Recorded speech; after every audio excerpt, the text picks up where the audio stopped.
Hello et bienvenue dans cette nouvelle vidéo. Aujourd'hui, on va parler du morpho métabo slow.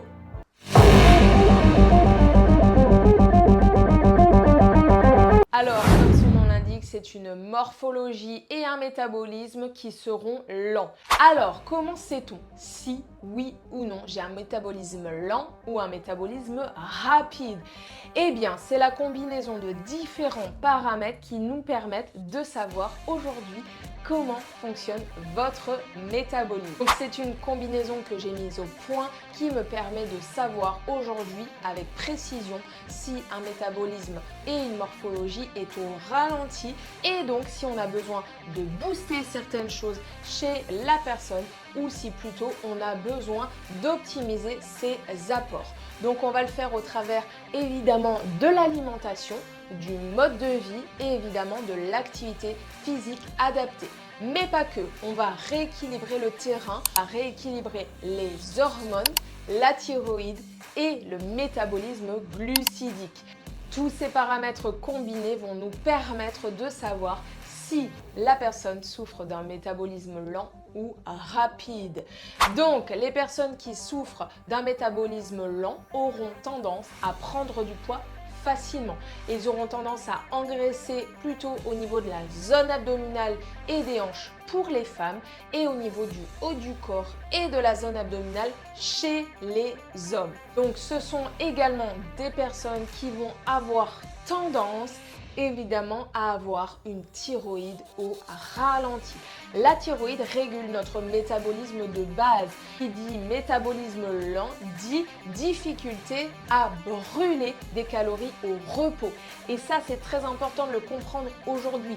Donc j'ai un tas de femmes, même des hommes qui me consultent pour savoir comment et quoi manger pour avoir justement un métabolisme qui fonctionne bien. Eh bien, l'erreur numéro 1, c'est évidemment de diminuer sa consommation énergétique et de baisser encore plus et d'avoir un métabolisme de base qui tournera encore plus au ralenti, ce qui va engendrer un blocage de la thyroïde et une difficulté encore plus à la perte de poids avec un stockage des graisses. Donc l'idée ici, c'est de savoir exactement le métabolisme de base de la personne, d'apporter les nutriments essentiels pour combler les apports énergétiques nécessaires et d'augmenter un petit peu la ration énergétique de façon à ce que la personne puisse retrouver un métabolisme qui fonctionne normalement et ainsi débloquer la thyroïde. La deuxième chose évidemment que l'on constate, c'est que ces personnes ont tendance à faire de l'inflammation. L'inflammation qui va rigidifier les cellules, engendrer également de la cellulite chez les femmes, engendrer des difficultés à la perte de poids et de la rétention d'eau. On va avoir également avec cette inflammation tout un tas de dérèglements hormonaux, digestifs qui vont occasionner encore plus de résistance à l'insuline et d'hypothyroïdie.